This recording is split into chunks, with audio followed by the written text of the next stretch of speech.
kids been in already? Yep. All right, great.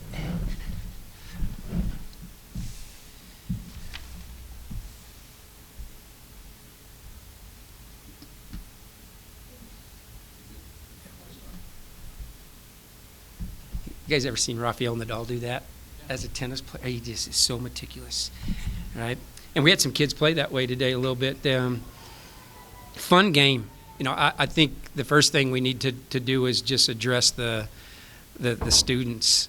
I mean, that was a energetic, loud, at times stressful 4 quarters of basketball. But I know this is one of their biggest field trips of the year. I know the students look forward to this game, and CSU does it right. They put on a great show, and it's 2 hours of fun.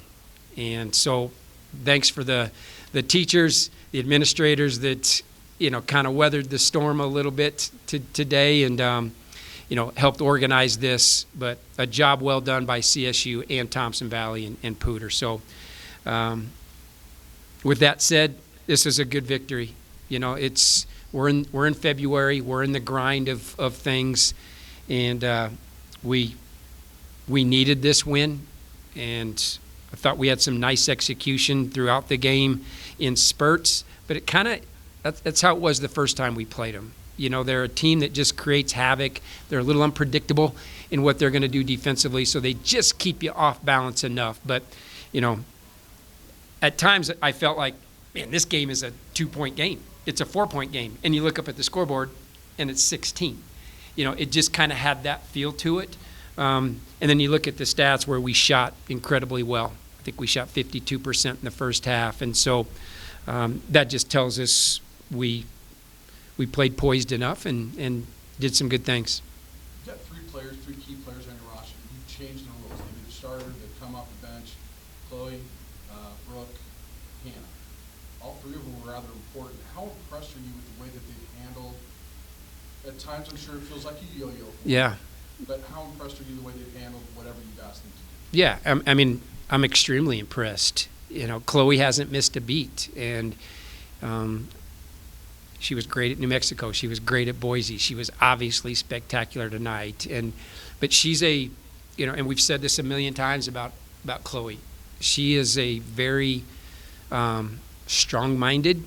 You know, she always has the right thoughts. She doesn't let circumstances get in the way of how she's going to play. And for a freshman to do that that's why she is who she is. And Simmental's very similar. You know, she came off the bench early in the year, didn't bother her. You know, however she needs to help the team, that was her mentality. And now we can't have her on the bench. You know, I felt like I spent most of the second half chewing Simmental out, you know, while she was sitting on the bench, because we need her out there on the floor. You know, if somebody was making a mistake, I was blamed. It's your fault, Simmental, you know, because you should be out there. She's the calm. Chloe's calming.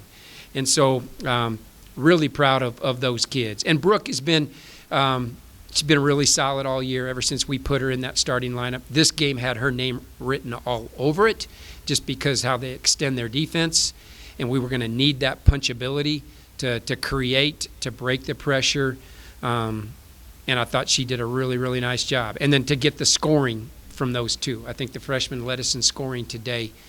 This was a game that requires good guard play, and our 2 freshmen were the kids that we had to lean on. Like you talked about, it felt like a 2-point game at the time. It got to 16. It got to 16 because Simmental all of a sudden got hot after a back-and-forth first quarter. How important, it doesn't matter who it is, but is it just important somebody gives you that spark at some point in time? Yeah, and everybody's kind of done that throughout this little run here we've had. You know, Jaden's given us a spark. Marty's hit some big shots. She hit some big shots today. So it seems, you know, KK's had some really good moments here lately. And so it's been different players, which is really nice. So to score 70, whatever we did with Emma Ronsick scoring, 9 points today, that's a sign of growth. You know, we don't win this game a month and a half ago. There's no way, because, you know, we were leaning on one kid. And I think, you know, she draws a lot of attention, doesn't she, Emma? And I think the thing I want to say about her is I think she's been that that steady calming force too, that's allowed maybe some of these freshmen to go like this a little bit, to have their ups and downs. There haven't been a lot of downs, but even throughout the course of a basketball game, it can be a little roller coaster mode. But we always have 21, and whether she's scoring it or whether she's just bringing the ball up the floor or you're facilitating through her, she's a big reason why we shot so well today too. She drew a lot of attention. 250 wins now in your career. Where do you go with that? I had no idea until Rico told me that. In my career at CSU, yeah. I don't know. I mean, what's your question? Why are we talking about this? You just said how do you hit you after the game. Do you even think I about don't. something like that right now? I don't, and I won't. I'm not wired that way. I'm a just game by game type of guy. But we've had good players here. We've had really good coaches here. They've kept me here a long enough time to be able to do this. So just very, very fortunate. But those 250 aren't just mine. You're a big part of that too. I mean, so. But I'm not going to put a lot of thought behind it, to be honest with you. I mean, Air Force is right around the corner, and they are a barracuda for us. So I'm going to get right on the road after this, go recruiting. And so, I doubt I put any more thought into it. Good question, but end of it. I believe it was a 50-0 scoring when I started the second quarter for like 8 minutes or so, led by center call.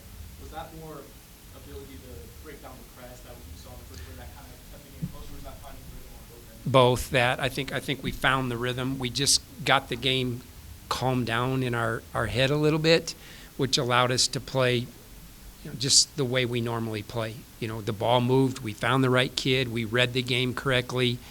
And Semental didn't hesitate. And so she's been shooting at an unbelievable clip. But kids got to see it. Kids got to find it. So there's a lot that goes into that. But, yeah, that was a big run for us to just get some calm. Because you look at Utah State's scores, I mean, they don't go away.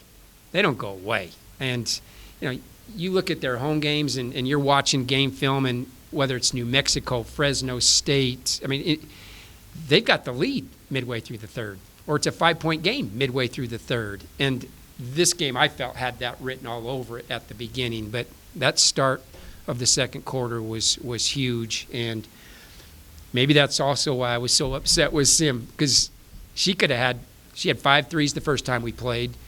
The ball finds her, but it can't find you when you're sitting next to us. So, is this an interesting year for you in this ball? Because I think they're all different. But the fact that you've had so many varied starting lineups, as opposed to years where you had 5, you threw them out there, the next 2 off the bench, and you're them. Does it keep coaching kind of fresh? 250 wins when every roster kind of dictates something new? Yeah, it's I think we kind of figured on early in the year that it was going to kind of be, and it kind of always is, but we just felt with this group a game-by-game, type of rotation. And I think some kids they've kind of solidified some spots here. But still, we started 2 freshmen there's going to be the ups and downs. And, every game is so crucial. And so that's my job, is to put the best unit out there on the floor that is going to give us the best chance to win this game.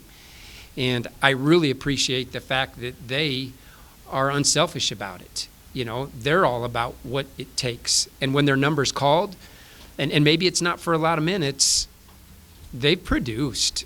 And that just tells me they're ready. And that speaks to their character. Preparing for Air Force on your next game in Colorado Springs, you saw that team 2 weeks ago. You lost here in Moby. What does the preparation go into that, knowing they're on a 3-game win streak, and build some momentum going through the latter half of the Well, I mean, we'll get a little rest tomorrow. We'll watch a lot of film tomorrow. We'll get a recovery lift, and then we'll go to work on Friday. They are pretty fresh in our mind. There's some similarities, Air Force, to a couple of teams we've just recently played, and they can put a lot of pressure on you.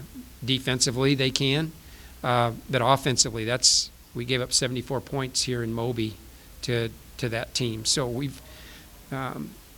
We've got to be ready to go. But this group, I said it's February. You've got to have that February focus. And that's hard to do. This is the dog days, so to speak, and everything is difficult for really everybody. And so for us to go on this little stretch here after that Air Force defeat at New Mexico, at Boise, a Utah State team that, played us really tough a long time ago. So it just tells us our kids they're hunting something, they're chasing something, and you can see it in that focus. But we're really going to have to take it to another level Saturday. Thanks, Coach. Yep.